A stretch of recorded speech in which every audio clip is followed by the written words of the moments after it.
Hi, everybody. Welcome to April's edition of Brands and Outliers. So much good stuff in this deck today. I'm really excited to get started, so I'll hand it over to you guys. AI has kind of really been contained to a mostly digital world. We have access to it through in our phones and our devices, but we're really about to start interacting with AI in a new way in really our built environment. So being able to explore touch with AI doing physical things for us. So this section is all about what touching AI will be like. So making the rounds this week was a figure one demonstration that is enabled and equipped with ChatGPT. We can include the link in the show notes. It's fascinating. It's only like 2 minutes. Like there is an apple on the table, some cups and those dishes, as you can see, and he talks to it just like you talk to ChatGPT, and it answers just like you're, talking to ChatGPT, and asks it to give me some food, and it has to like scan the table and oh, that's food, hands it to him. What do you think? Where do you think the dishes should go? I think they should go in the dishwashing rack, and it puts it away. It's a really interesting demonstration. And then the other link there is a company that's working on something similar. The point of this slide is just to show that like we've gotten accustomed to ChatGPT, in a browser or on an app, but it's soon to come into the real world. I think I'm going to wait on getting a domestic robot until after we figure out that AGI is going to be okay and it's not going to kill us. But then Rebecca and Holly pointed out that, well, no, wouldn't AGI want you to think it's not going to kill you so that you adopt it and then get it? So I don't know. When would you guys get a domestic robot? Are you going to be early adopters on that, or is that going to be something that you wait on? My thing was that I feel like I just won't have a choice but to get it. It's sort of like at some point everyone's gonna have one. I think I'll just wait when that happens. I might not be an early adopter. I think food is going to be one of the big use cases here. If like when it can start cooking you really good food, like when it starts to become like a private chef, that's a pretty killer use case in a lot of ways. So that's kind of my hunch, and I think that the kind of the deeper point here is just that like we're pretty much at that turning point now where it's like we've sort of solved visual and spatial intelligence, and so that's obviously just what this starts to look and feel like is that you talk to it like you talk to a person. I'd be pretty sold if it could start folding my laundry and putting it away. So Here on the left, a whole rash of new things that could scare people. This newsletter, though, is about optimistic futures. And it's like, wait, this doesn't have to be so bad. Like for every negative trend, or I mean, every negative interpretation, there can be a positive spin on that interpretation. So yeah, figure one, we just talked about that. Devin, the autonomous coding robot that was getting a lot in the news this last month. Klarna, like with its customer service chatbot, basically does the job extremely well. And so yeah, you get the idea. But like there's a pretty famous book, like, about 10 years ago, David Graeber, Bullshit Jobs. And it's like, well, we don't like these jobs anyway. So like, it's fine if they're automated. Like nobody wants to do them, and the people that are doing them aren't happy. So, perhaps more human connection can come out of that. And we're already seeing in all the literature on what AI in the workplace does. It enables you to use your imagination to take off. So if we're less skill constrained, we can be more imagination constrained. There was a feature here in this newsletter too on number 3, a restaurant that actually just needs 3 human beings to be there at all times, and then the rest is automated. Well, those workers make a lot more money than if they were working a fully staffed human restaurant. There's more profit, there's more wages to go around to people. And if AI is going to lower the price of things, of the production of goods as it will, well, then you can reach bigger markets. Suddenly innovations aren't so, cloistered. They can be cheaper. More people can get access to them. So, the future will be some mix of like both of these poles, that's for sure. But it's just worth pointing out like what could go right. Can I say one thing though? It reminds me of a case study from like, I think the 70s when the dishwasher was invented. People thought that women would be working less. But what happened instead was when the dishwasher was invented, people got rid of their domestic in-home labor, like nannies and house cleaners, and the woman just started doing more of the house cleaning. Somehow labor moves in weird ways. Like just because we take some sort of labor out of the workforce or our daily lives doesn't mean that we don't fill it with something else. And it's just like a weird unintended consequence. Something a little tangential to this too, just to point out how we're so bad at figuring out what the future actually means. Plenty of people predicted like the microwave or other kinds of kitchen technology, but we never predicted the second order insight that because of those technologies, fewer people would be sitting around a table together eating food. And I think like that's why it's so important to be super creative when you think about these things. Because yes, this is a logical conclusion. It's the conclusion we want.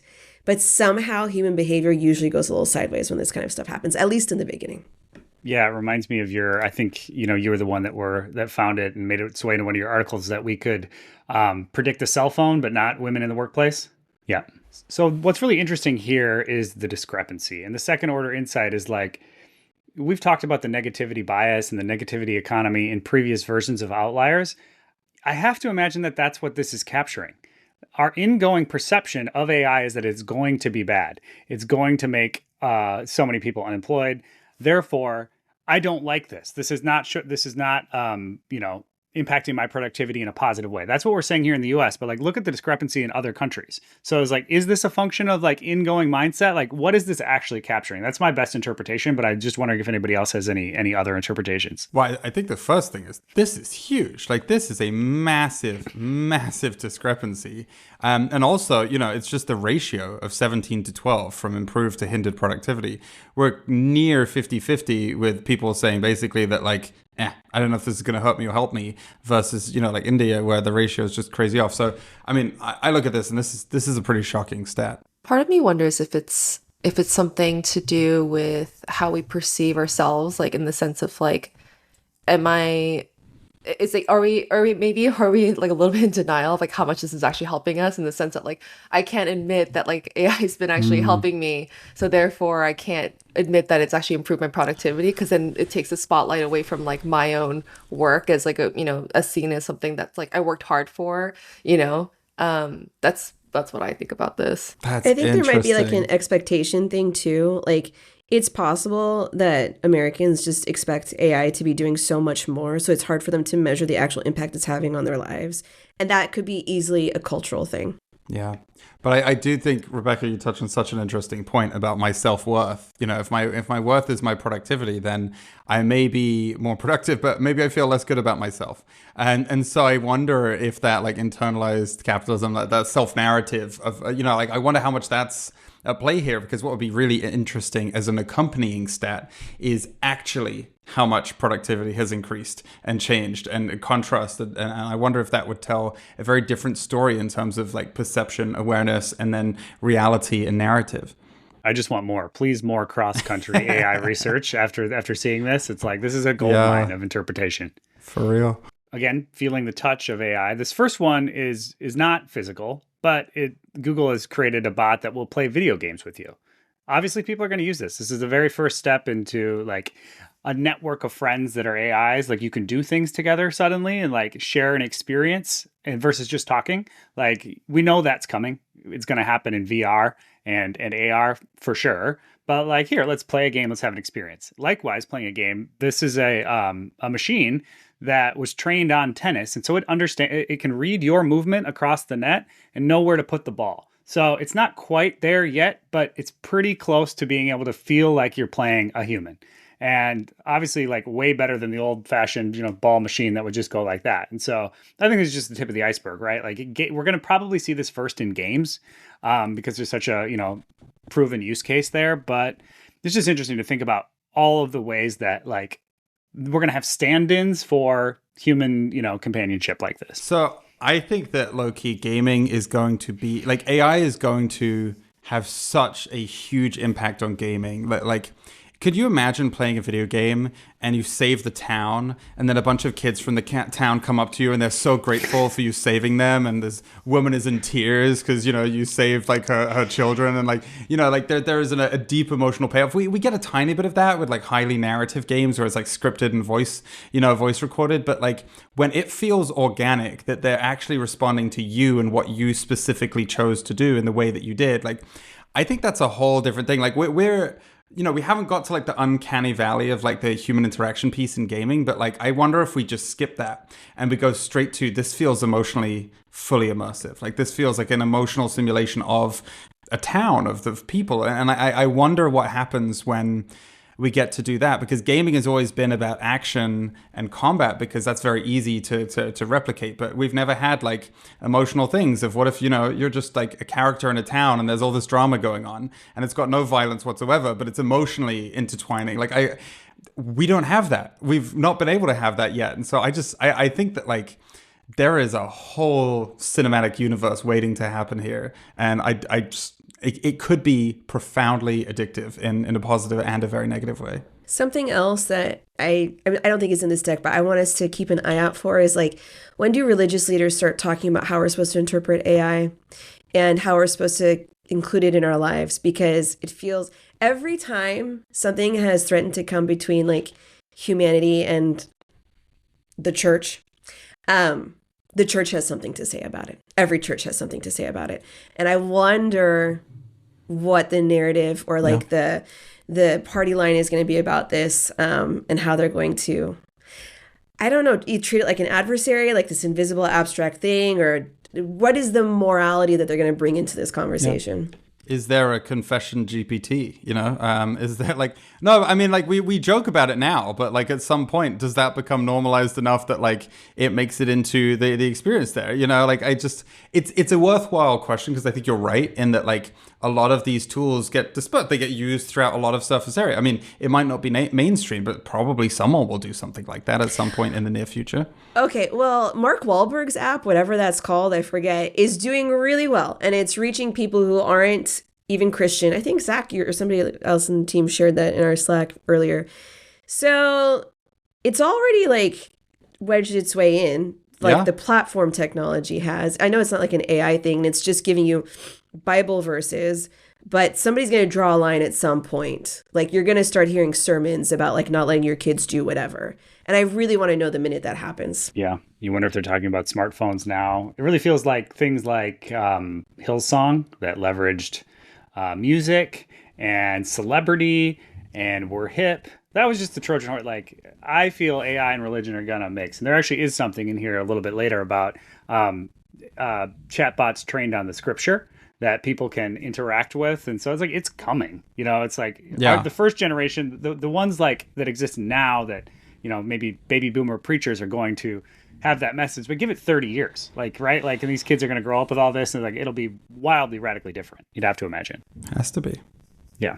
It makes you think about the fact that when you put scripture and like ChatGPT can like do that, then the need for pastors like goes away. And so it's more like, it's not almost like a threat to religion itself. It's just like a threat to pastors and like the leaders in like these positions, like spiritual leaders.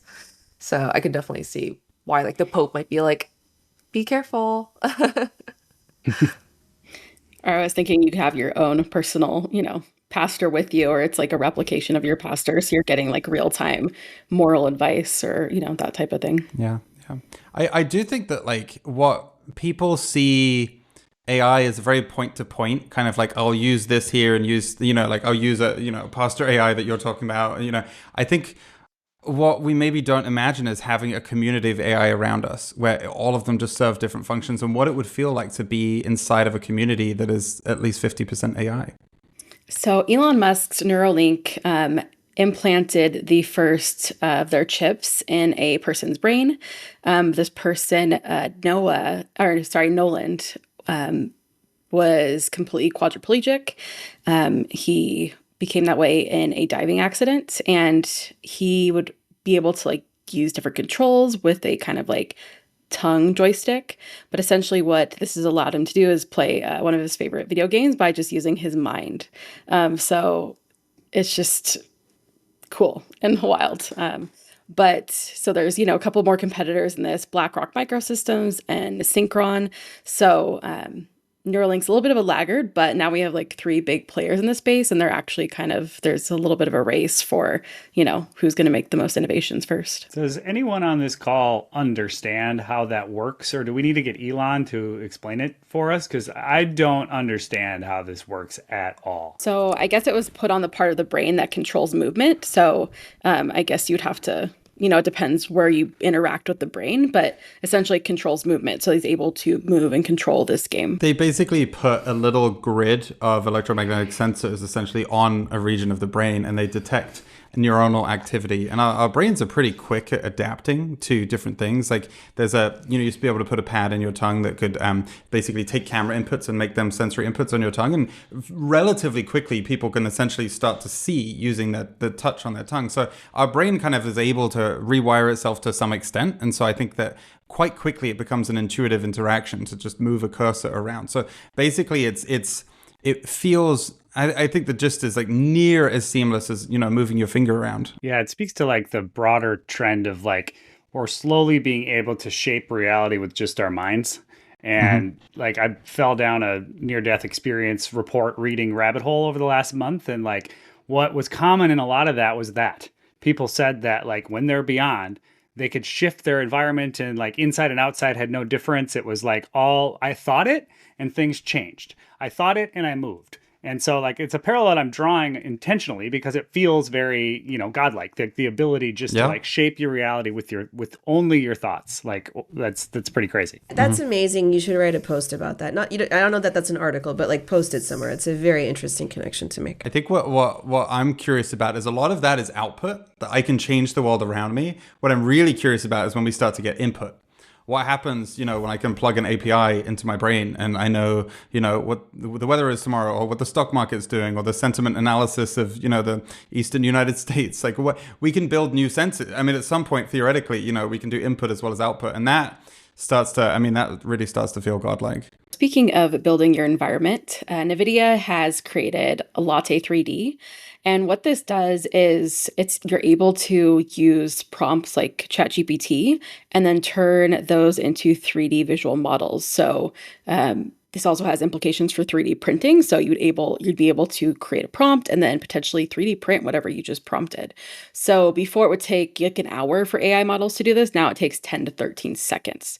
So you can make, digital objects, but again, like this could become physical objects. So you could, make your own video games, make your own like items in like a digital space. But again, like those can cross over and you could actually start to potentially 3D print digital objects. We're doing our sense making in the extremes. We're at the extremes. In this section, with everything that's going on in the world right now, we're noticing a lot of our norms shift in weird ways, and more specifically in extremes.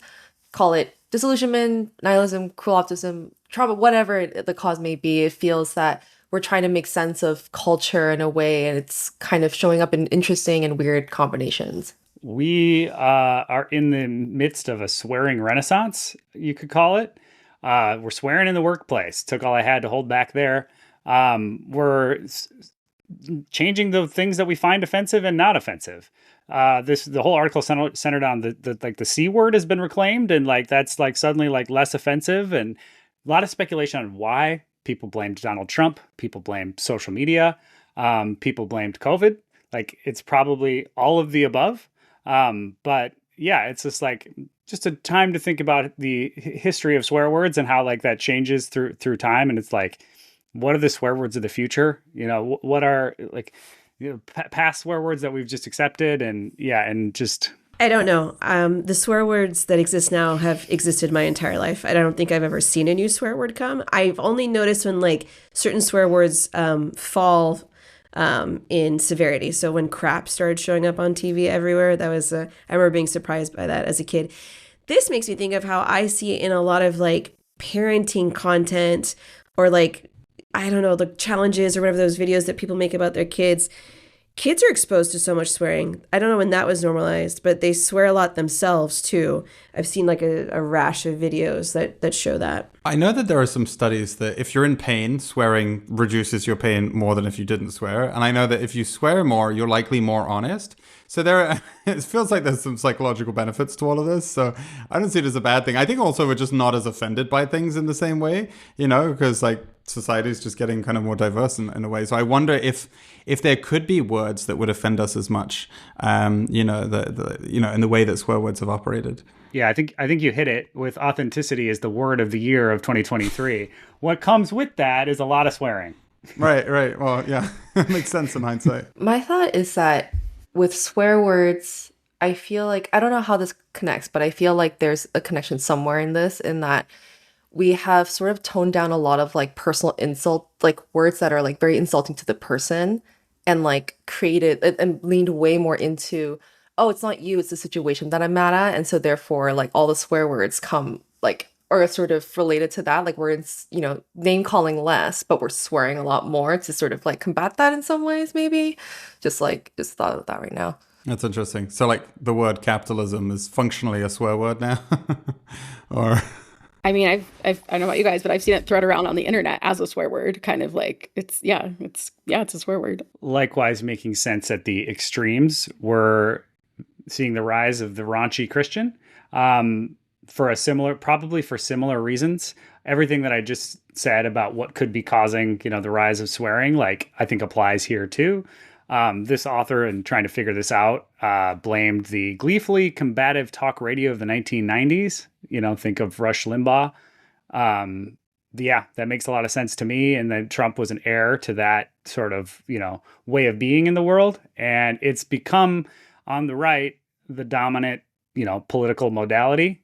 And so, yeah, I mean, to me, it makes a lot of sense. But like, I didn't understand this Real Women of America calendar. It was supposed to like be a jab at liberals. They were supposed to make liberals mad, but then a lot of conservatives got mad about it. I remember seeing that controversy late last year, but that was surfaced in connection with this article too, as another example of like the loosening mores of Christians. this was not. I feel like it's funny because, like, talking about it being hard to predict the future. Never seen the sci-fi do this, so it's kind of interesting. Similar, but coming at a different angle, just to sort of add on to Zach's points. Hailey Bieber has always been sort of very vocal about being Christian. But it's interesting that like how she appears on social media, her among other influencers like her or Ballerina Farm, on the surface, they're like your everyday influencer. They have like, they show their skin, like bikini pics, lingerie, they're selling their beauty lines and things like that. Everything that might quote unquote seem like antithetical to like really, pinned up like traditional Christian faith. Hailey Bieber's still very, very much vocal about her spirituality and her religion. Just another interesting way in which we're making sense of sort of the religion and our identities and showing that on social. In the workplace, two different reactions to the evolution, like evolving nature and relationship with work. In China, this person went to work in just sort of like a not quote unquote professional outfit, and somebody pointed out, it's like, that's gross, and then posted on Chinese social media, and then it became viral. And now it's this trend in which a lot of youth are showing up to work in hoodies and sweats and what's considered obviously like not professional attire. And it's again just another signal to the laying flat movement, which obviously was super viral like a little while ago. Just an addition to that, and a lot of people are saying things like, oh, I just feel like I don't know what I dress up for anymore. I just want to live live a little of my life like my own way. And so that's one reaction to in like what our sort of evolved relationship with work. And in the US, this was from a Substack piece by Emily from Feed Me, a very popular Substack, great Substack. She talked about the corporate fetish and how we're basically fetishizing like the corporate life. And what I found fascinating, was just so when I look at this picture of the Vogue, like picture of like people in this workplace, they look so happy. And it's such a stark contrast to what we used to, like the images that I perceive in my mind, at least, of like the cubicle, like being this like dark and depressive place. And now we're back to sort of glamorizing this idea of the workplace. And a lot of that I think has to do with what she describes as like an escape. And the workplace offered us some level of structure and a place where we can like quote unquote perform in some place and then like leave that place and then go back home. But now that our, work lives and personal lives become so blurred together, we almost like romanticize this idea of like where things used to be separate. And it reminded me of like Zach's like talked a lot about this too in like sociology terms, like this front stage, backstage idea, like the Goffman's front stage, backstage. And it makes me wonder, are we craving more front stage like spaces because we're so digitally online and everything is so interconnected now? Just interesting. Yeah, it's a really good point. I didn't interpret this in front stage, backstage, but I totally see that. My reaction was like, are we witnessing, compared China to the US here, like just where they are on the alienation curve? Like, Chinese, it's newer in China, and so they're like dealing with like the effects of capitalism, where America, we're like so far past that, and where it's like we're romanticizing it again. You know, like we got over the alienation to an extent, and so now it's like, ooh, let's cosplay in the workplace. That sounds fun. You're saying it's just a phase. Maybe I don't know. You get through it. You could interpret it as like plotting different stages along an alienation curve. No, I mean, it makes sense. Just I found these very close to each other. Jasmine shared this on in our internal Slack channel that Governor Ron DeSantis is signing a bill that bans children under 14 from having social media accounts. At the same time, he also wants to ban alternative meat. Just an interesting extreme from obviously the rest of like America where it's at right now. Just thought we'd surface it because it's the social media one I feel like makes a lot of sense. The alternative meat one I'm not quite so sure, but it's readily explained. We're not going to have fake meat. Like that doesn't work. Yeah, I think that we've talked about this before, but just how so much of how the future unfolds is now it comes down to the court system, which was never really designed to put up with, the rate of change and these kind of things. So I think it is such an important precedent to follow. I mean, I do know that with the meat thing, there was a lot of lobbying. There was a ton of lobbying from special interest groups, in the traditional meat industry. And so I don't know if it will pass. I'd be very, very curious to watch that. It does set a very dangerous precedent for innovation, in terms of like destroying a lot of like value, like quite clear value when there's free competition. So it's interesting, but the theme I read in both of these is like a paternalism in the mindset of how, a state should be governed and legalized. So I think that's maybe an interesting variable to follow, as far as like what the laws, the new kind of like landscape of laws is just that like, is there a new sense of paternalism arriving? So this is a new extreme that's to our benefit, but it's something that we're going to have to make sense of. So for the first time, a gene-edited pig kidney was transplanted into a person, a 62-year-old man, and he's actually doing pretty well. Previous transplants of pig organs, people only lived about 2 months afterwards because our organs aren't compatible with theirs. But because of the gene editing, so what they did is they used CRISPR to make 69 genetic edits to the pig, and now it's the pig kidney is more genetically viable with our system. So obviously, this is amazing for, longevity or like living just a better quality of life as we age. They're looking at, doing hearts next. So I think this just opens up a huge world of, innovation for our health. I think this is the precursor to like 3D organ printing, but it's kind of, theoretically at some point in the future, you get any ailment, you reach 80 years old and just open up your abdomen and throw a new set of gear in there. It sounds absurd, but, at some point in the probably foreseeable future, that's a different landscape. And I think this is like one of those major steps to, huge longevity jumps. Yeah, I'm seeing like Aldous Huxley's Brave New World. Like it's not a stretch to have, like we already factory farm animals for food consumption. Why would we also not factory farm pigs for organ transplant? Like it's just like, it makes so much sense. Well, I think it's also that like these are interim steps of like at some point we'll be able to 3D print them. So the interesting analogy coming back to the food bill is that for the longest time, I think there was a chemical inside of cat intestines or something like that they used to make all cheese. So it was like there was an animal product that all cheese needed to be produced. And then we found a way to engineer yeast, I think it was, to produce that instead. Now all cheese is made through that process so for a long time we relied on animals to have these byproducts and now we don't. So I see it as like an interim step. But the point is that like, obviously like this is the way of a lot of technology. Humans are so weird. Like at one point, like I'm going to conjure cheese out of nowhere. Like I'm going to come up with the idea for cheese and I'm going to figure out how to make it. And they're like, you know what? What if we looked into cat's intestine? Then we'll find this thing that will enable us to make cheese. Like cheese shouldn't exist if that's what we had to do. It doesn't make any sense. Well, I don't know if it was like an accelerant for the, industrial. Yeah, I think you got to fact check that because I don't know if it was that simple. It's rennet. Yeah, it's a lot of cheese. Some cheese isn't vegetarian because of that. But yeah, the rennet, right? Yeah. But rennet, could you make cheese without rennet? Yeah. So now there's vegetarian versions of rennet. So, but in the history of cheese, did it always have rennet in the beginning? I'm not sure. I doubt it. I don't know. Further research is required.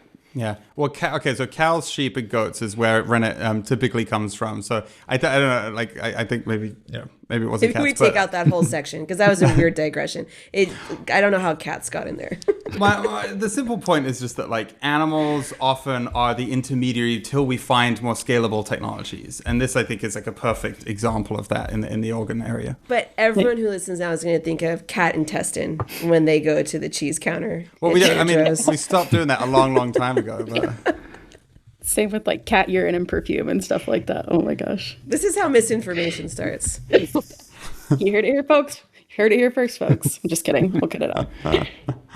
So we're also taking our spaces to extremes in what we're, expecting out of them. So Pete Davidson has purchased a Staten Island ferry that will become a traveling hotel, restaurant, and bar. And you're thinking, oh, like that's cool. They're gonna, it's gonna work. It's gonna move. No, they are going to tow it between locations like Miami and New York. So it's going to be an entertainment space. So a giant floating barge of fun, essentially, is what's going to happen here.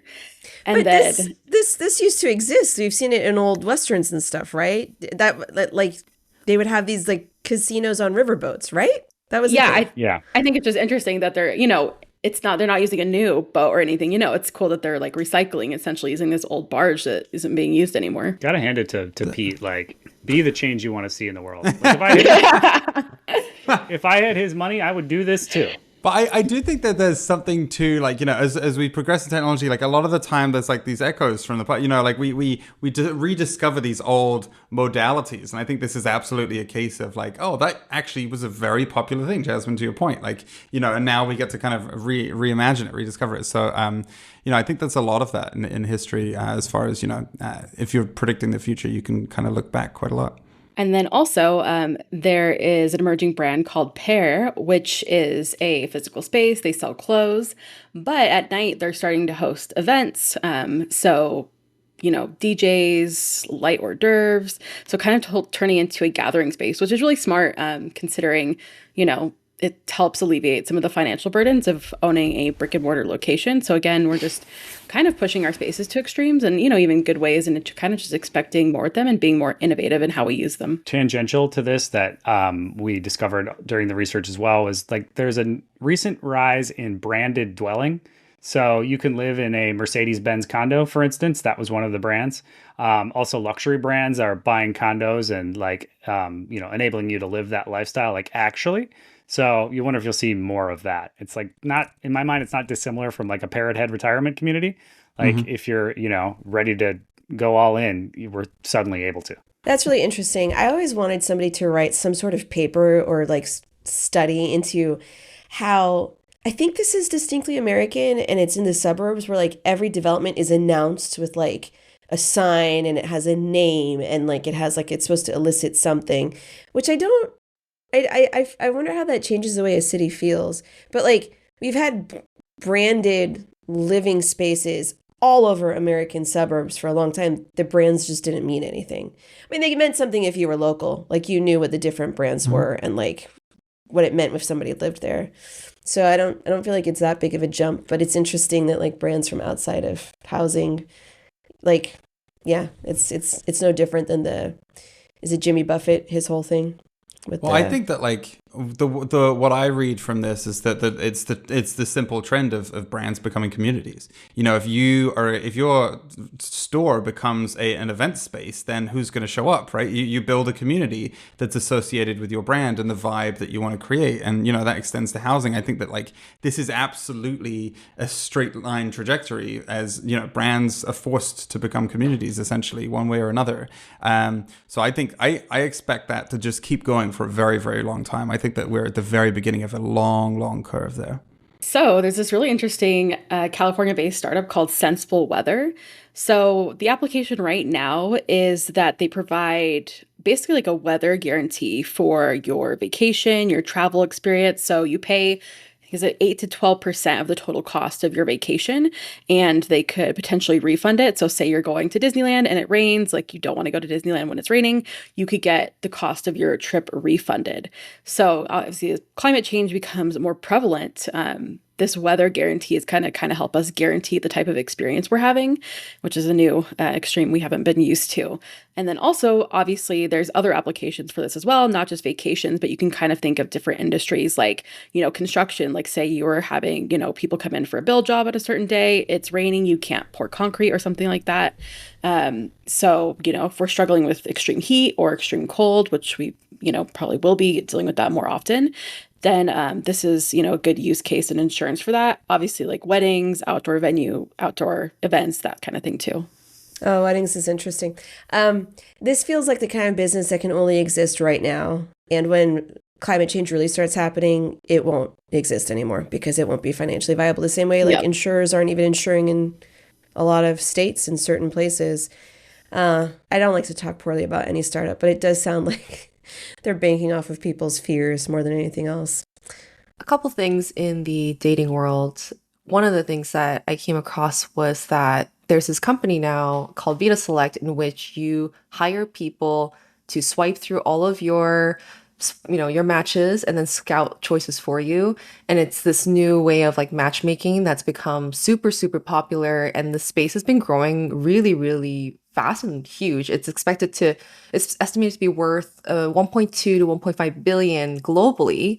And 40% of that market is actually in the US, which is also fascinating that 40% of this happening in US. Maybe not, but I thought that number was huge. And dating apps and on the right here, we know that also dating apps are not doing so well. And the whole thing is that millennials have now, married and no longer need those apps. And youth, Gen Z, don't really like them because they want to meet people in person and they, consider like it an quote unquote ick, they again prefer instead meeting in person and either through DMs on Instagram or on Snapchat, just anywhere outside of these dating apps in particular, they're like looking for their significant other. My thesis that does not take a lot of imagination to arrive at is that like when you think about the dating market, it's going to be completely AI driven and completely high touch. Like things like Bumble in the middle are just gonna drop away. I wish I put this in our Slack and I've been looking for it ever since. I want to remember the name of this brand. It's a new company that you chat with a bot, it learns you, and then everybody does that. And then those bots go chat with each other. And then you receive a digest of that conversation, a 10-point digest. And then from there, you can decide if you want to pursue the relationship further. Like that's the extreme opposite end of what Rebecca just pointed out. But I feel like it's going to be tough to be Bumble. It's going to be tough to be Hinge, in 10 years. It's quantity or quality kind of play. Like I think I would agree with you that like it's this hollowing out. And I wonder what other industries those rules might apply to as well, where you either get the extremely human or the extremely automated.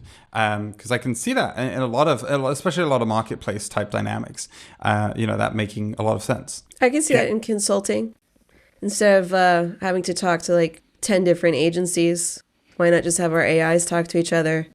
Yeah. And see if like there's something compatible there. I could see that. Yeah, and it's like expressive of the broader thesis that we have that it's actually going to be, we think AI is going to be the province of the rich, but probably not. The rich will be able to pay for human interaction, and poorer people will be using AI more. No, I think you're dead right on that as well. Like, I mean, like the stats already on like screen time with kids, for example, is incredibly economically unevenly distributed, and so I think that like.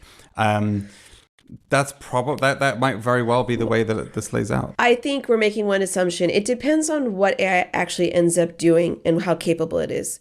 If AI does actually end up creating a better human experience and makes us into better and happier humans, I can imagine AI like that costing a premium only for the rich. If it actually creates worse outcomes and is like a dopamine fix or is a stand-in for childcare or whatever, it's like a cheaper but lesser quality substitution, then yes. So it depends on how AI actually evolves. Like if it made its potential, why wouldn't it be, the province of the rich? Mm-hmm. I think every technology example we've had in recent history goes in the other direction, but this is the first technology that could actually possibly reverse that. I think you're right. I think that like another way of looking at it is like low versus high fidelity experiences, in terms of like you can make a lot of things more efficient, with AI. And so I think it'll exist on the whole spectrum, but I think in terms of like the total amount of consumption of AI, if that's the way to put it, I think will definitely be skewed heavily. Yeah, I think like Jasmine, to your point, I agree. But I would expect both to occur at the same time. And here are those godly chat bots. This is from the Non-Obvious newsletter, which is a personal favorite of mine. Academics are already using this. They're already using it to study. People are doing research with this. In addition to, you can just talk to scripture in a way. And that's a very intimate relationship with like a preacher. And like, what does that mean? We talked about that. The concern raised here is an interesting one. There's going to be a temptation to make money, to make notoriety, and to gain attention by ascribing some type of revelatory quality to these chatbots.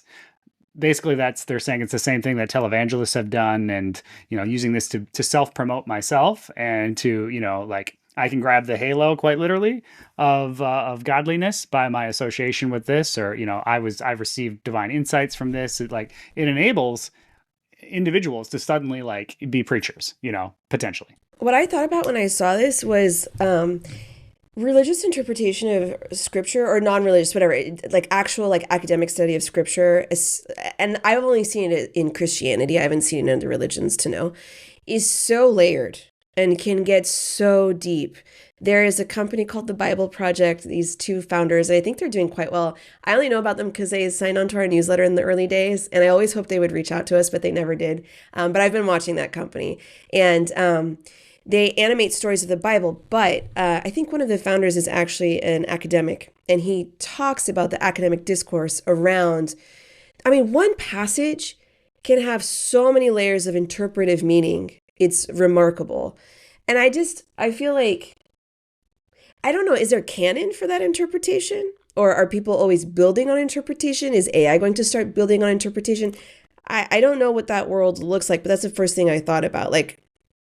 Is the interpretation of scripture about to have a massive explosion? Or have we kind of basically, is what I'm seeing on the Bible Project accepted canon, and it's basically going to stay like that? Well, I think that's why there's 14,000 Starbuckses in the US and 400,000 churches. So that's why there are so many churches, is because of all of those different types of interpretation. So I think that when we think about the information ecology, it's kind of interesting because you kind of need to codify it a little bit, how does it evolve? How does it adapt? I'm looking at this through the lens of sci-fi and thinking that first of all, having your AI God is a fascinating conversation, but what if someone hacks it? What if your AI God tells you who to vote for? There are all these interesting layers and unintended consequences. I would argue those things already exist in the church, anyways. Well, it's already been hacked, and they're already telling you who to vote for. So I don't know, how much it changes things. I'm not even trying to be funny. It's as long as religion is interpreted by a human, there's a bias there that's being encoded into people. I totally get that. It's more just that it becomes much more black and white when AI does it as opposed to when a human does. If there's if you find in the training set explicit instructions for voting, for example, is that is there a legal line or a differential that we create around that, or does that not matter at all? I think that yeah, either way, this is just a deeply fascinating phenomenon to watch. All right. Kids are the front line of our cultural anxieties. This has been true forever. When women were going to go into the workplace, oh my God, what's going to happen to the kids if they do that? When we were going to, debating still if we were going to allow gay people to be married. Well, what kind of example is this going to set for children? Trans is the same thing. That's the discourse now. But this is a particular new evolution of what we're going to get into here, a really tech-based and AI-based fear with kids, the front, that's where the rubber meets the road with a lot of the fears for people. It's the children. This first one I came across, ignore the dystopian tone. What he's saying is still interesting. There are suddenly all over YouTube, people realize this is a very easy thing to monetize. It's very easy to make AI videos for children, because they're animated, and kids watch something over and over and over and over. And here this person is bragging about how they made $1.2 million with kids videos.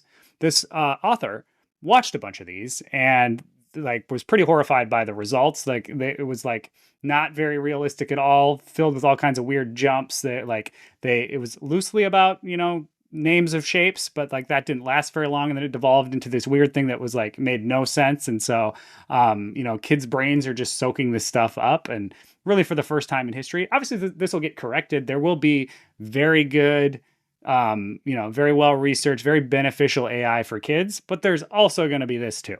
And it's you know, it's interesting because it's like, you know, so easy to monetize this. It's so easy to, like, you know, to be a creator. Broader implications for like creators beyond kids too. 5 years ago when I had my twins, this stuff existed. I don't know if it was AI generated, but super low quality, choppy, random, like inhuman content that would go on for hours. The only reason I found them is because if my child was like, you know, teething or something, I needed to distract them so that they would calm down for a little bit and I could give them medicine or whatever. You find them because they have millions and millions of views. So they were already super popular before AI, and obviously it's going to proliferate. But I always thought that was weird, and I didn't get it. And I don't know if parents just didn't watch it, but some of this stuff is so weird. And just like, it's a really weird thing to give a little child's brain when they're developing their model of the world. I think that like the broader, this is a broader symptom of just like obviously AI in general, but I think the way we need to look at this is that we are about to flood every content channel with a near infinite supply of incredibly low quality content. And that changes the way in which you have to navigate these things, right? Because now like we need to like, it's much harder to find maybe the high quality content. And so like, I think that the way in which we've used algorithms and things has to evolve, but like, I think the broader principle here is that like, imagine you 10x'd the entire content availability of the internet, but it was all low quality content. Now, like it's a bit more of like a needle in a haystack situation. So it's a different information ecology, I think that we're arriving at here. And this is like the most visible format of it. Yeah, this author pointed out, if you're a parent, you don't watch these, you see, oh, this has got 36 million views, it must be good. And then you move on. Yeah. With all of that and the videos we just talked about, apparently kids' cartoons are getting a free pass from YouTube's deepfake disclosure rules. So essentially, if you're using AI, you know, synthetic media, you have to let viewers know what they're seeing isn't real. So they're excluding animated content from that altogether because they're saying, oh, like nobody, you know, thinks it's real. So therefore, we don't need to put, you know, this disclosure that it's not real.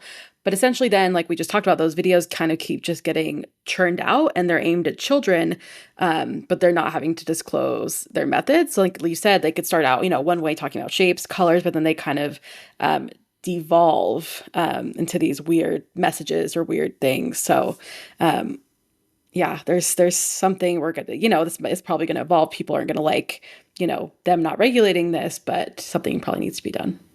We have to talk about this. This is the biggest news of the week, kind of. Jonathan Haidt's new book, The Anxious Generation, friend of the pod, comes up every time. I grabbed Greg Eisenberg here. Jasmine, I think you shared this on LinkedIn. He's really confident that this movement, anti-smartphone movement, is going to be a success. And I agree. I mean, the groundswell is there.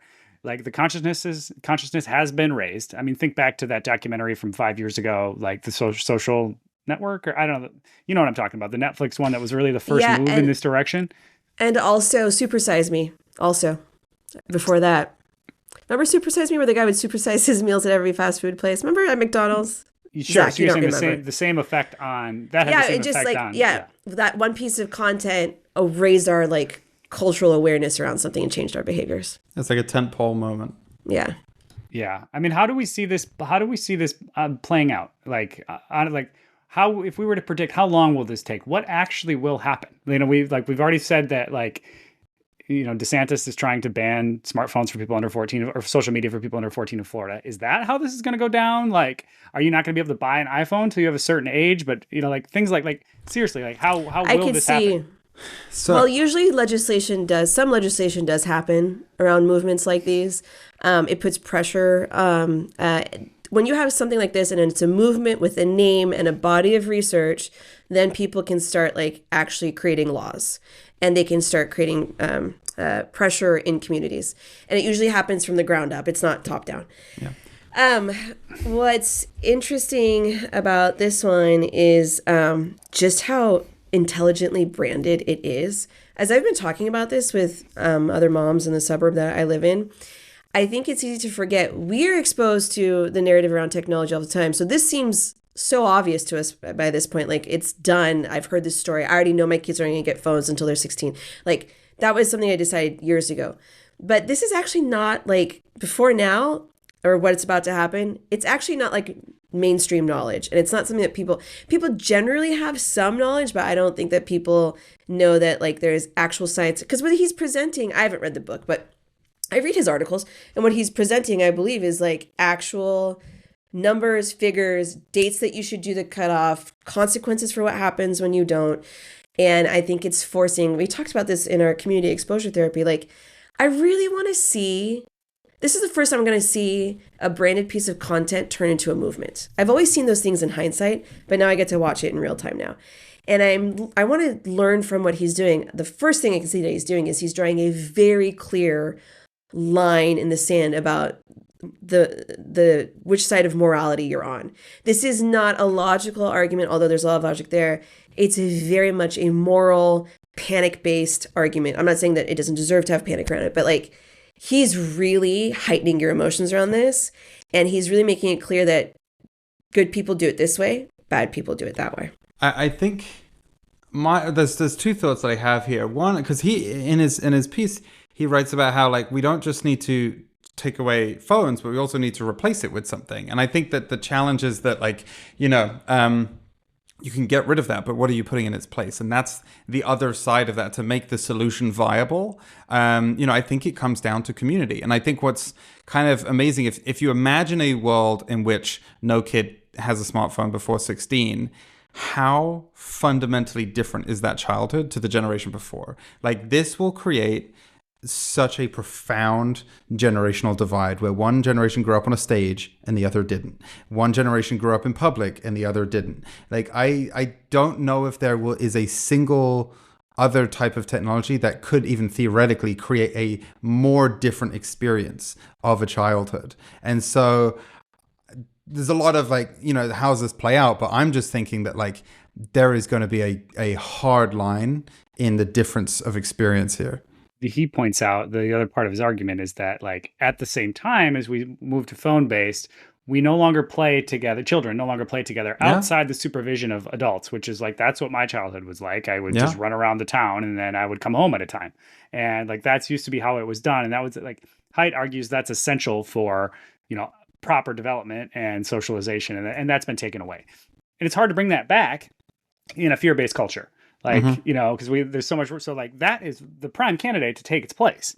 But like, that means that we have to overcome our culture of fear. And that seems really, really difficult in a climate that we have right now. So like, it's a super fascinating question of like, what's going to fill the place? And I'm a little bit nervous. Like, yes, we're fighting this phone-based battle right as Apple's launching the Vision Pro. Like, we're about to get the next based existence, like they're doing it again. It's happening again. And I have to imagine that the groundwork laid for this will obviously trickle over into all interaction with any technology whatsoever. But still, it's like, yep, Apple's moving on. The society's moving on. They're laying the groundwork for like our next blank-based existence that's going to be in a headset. Yeah. I think this is like the conversation to have. And I think you're dead right in that like we know that like gaming is the primary mode of socialization for kids. So like we already know that like, if it's not social media, it's gaming. Like they're in these spaces. I think one of the big challenges here is that like so much of how like the American parenting experience is like the physical infrastructure. Just the simple notion that parks are in separate places to commercial spaces. So, there's no serendipity because I have to go to a park at a certain time. So I don't accidentally bump into people because no one's accidentally at the park and it's not a place that I'm going through to get somewhere. So like we've lost that. Everything has to be planned. And like so much of our physical infrastructure has created that experience. And to your point about like the anxiety generation around parenting, like we poured that with concrete. So how do you change the parenting experience without changing the urban environment? And that is not a quick or cheap thing to do. And so, in my mind, it's like, this is like, it's such a tectonic shift. And we don't know. We're going to wait and we're going to have to find out. But that I think it's going to be hamstrung. I think in a large part, we don't realize it, but by our urban environments. I will say this though. I what I like about this movement is that typically stuff like this still puts the onus on the parent. Like, you're a bad parent if you don't do this. But because it looks like this is going to translate into like actual laws and he's advocating for that kind of stuff, it stops making it a moral imperative for the parent and actually encodes it into our legal structures. And I think that usually movements stop short of that. And I like that this is jumping that gap, and it might actually lead to something so that, I understand that it looks and feels like taking away people's rights, but I feel like this is the kind of America that we romanticize, an America that used to protect its citizens, that protected its people. That's why I think RFK is so popular right now, because he's talking about like food safety and chemicals in our food. Like, he's talking about like this idea of like servant leadership, being a public servant and actually catering to the people. And I feel like there's a bit of that in this too that I think is drawing people to it. Yeah, great point.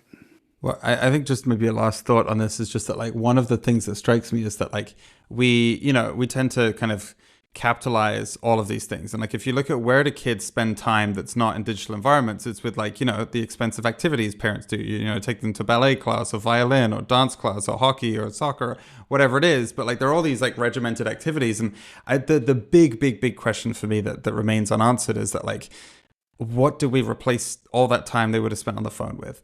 And is it by necessity going to be a paid for experience? Are we going to capitalize that, or are we going to allow that to be, go play in the woods? Because I don't think we will. So that, I think, is like, is there a new institution, or not even an institution, but like what is the infrastructure that supports a child-free, phone-free childhood that we can provide? That, I think, is the essential question that this raises. Okay, well, this dovetails with we've been talking about communes so much in our Slack and in the exposure therapy Slack. Like, there's such a movement towards these collective living arrangements or co-living. Yeah. And that's what it used to be, right? It was the street. It was like the street in front of your house. So I could see this. They're sister movements. The commune thing, I don't know how much steam that's going to get, although people like it's more than before. Yeah. But yeah, you're right. It keeps hitting what Zach says, this fear-based mentality that millennials have. Yeah. But change has to start somewhere. And no. I mean, I think this is the trajectory. I think it's just that, like, what you quickly realize is that, like, what we're talking about is everything is built in concrete, and so someone has to demolish it and build something new. And like, again, it's just that, like, that's the friction here. That, like, to build a commune, you have to take some land and build something. And I think, as desirable as that is, that's not accessible. Yeah, I just wanted to add, like, this whole, even with the whole ban around like TikTok, for example, and social media is one of the biggest reasons why kids use phones, is really just for that. Yeah. And if we take away phones, like, that's a huge, take away social media too, inevitably. And like, obviously with the whole Ron DeSantis thing, that all like kind of makes sense. And my thing was that, yeah, like you said, John, just to add to that, like, you're taking away such a huge part of their regular day. And what is going to fill that gap? I can imagine a huge loss, like a feeling of loss from like a child's point of view, and feeling like, oh my God, like, what do I do now? Like, who am I without like social media? And that being like a huge like thing to overcome. Because there was this Wall Street Journal article about the senators having to sort of basically fight with their kids about this whole TikTok situation. Because that's how a crack addict talks. Like, they're addicted. So you said that before, and I think it's a really excellent point. I don't know if it's going to be the trauma that we think it might be. Kids adapt, and like, they're moving from an unhealthier habit to hopefully a healthier habit.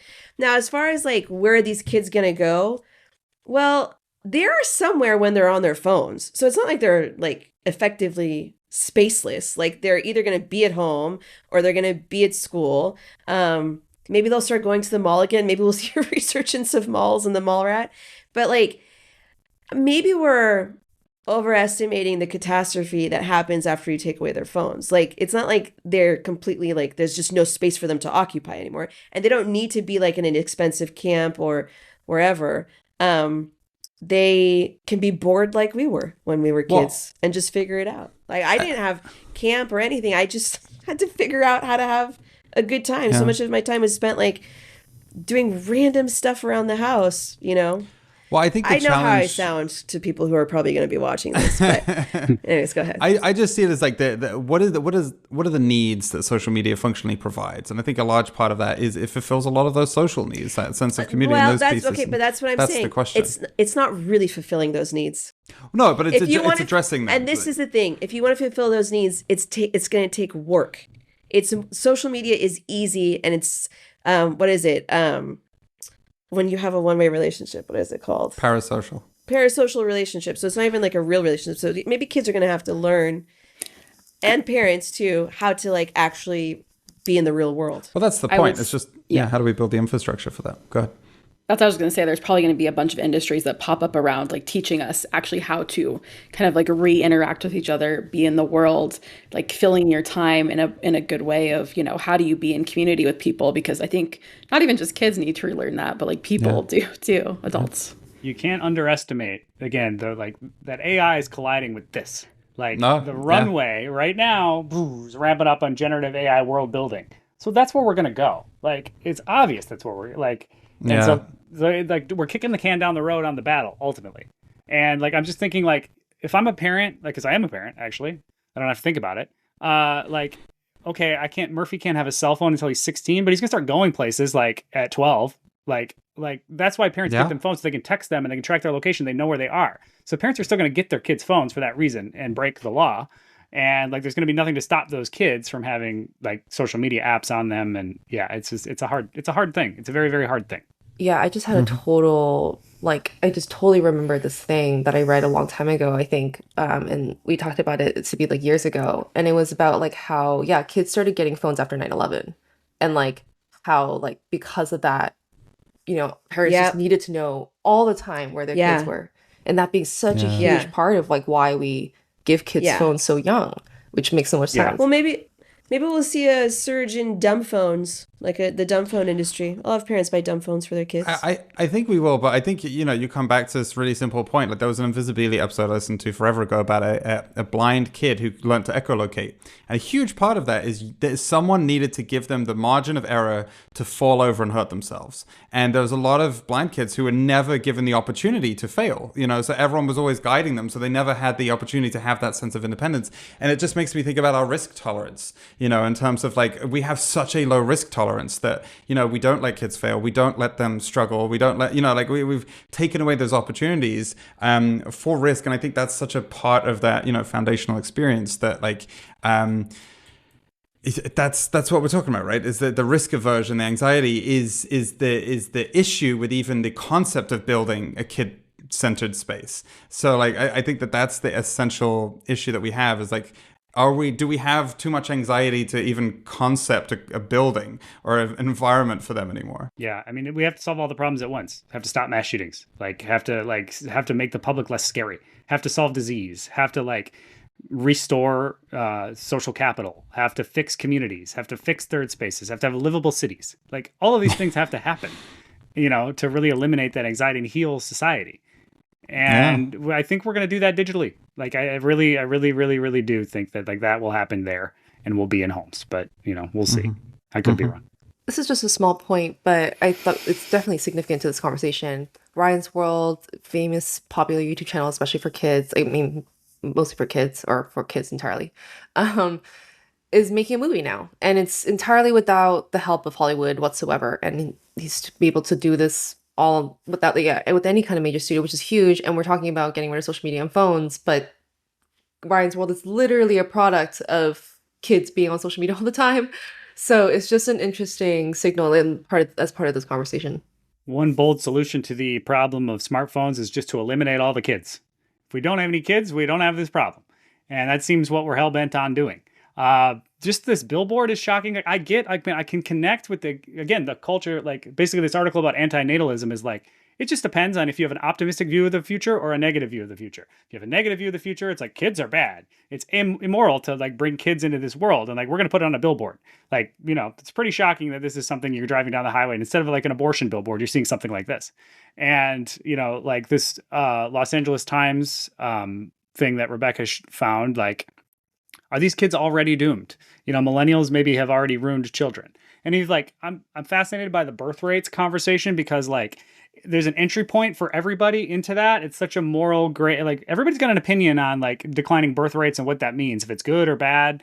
On the far right, or I mean, on the far side, it's like, yeah, this is great because the planet needs it. Like, let's get rid of the humans. On the other side, this is horrible. It's for all these other reasons. And the study there in 2100, basically by current projections, 78% of babies are going to be born in what is now like the developing world. And like, so that's where the humans are going to go. And that's where like climate change is going to be the worst, sadly. And so it's like, we're setting up for maximal human misery, actually, putting people in like the places that are going to be very hard to live in, and like the places that are easier to live in, we're eliminating the people. So, just this is a parallel conversation that is going to be unavoidable in the future. Yeah.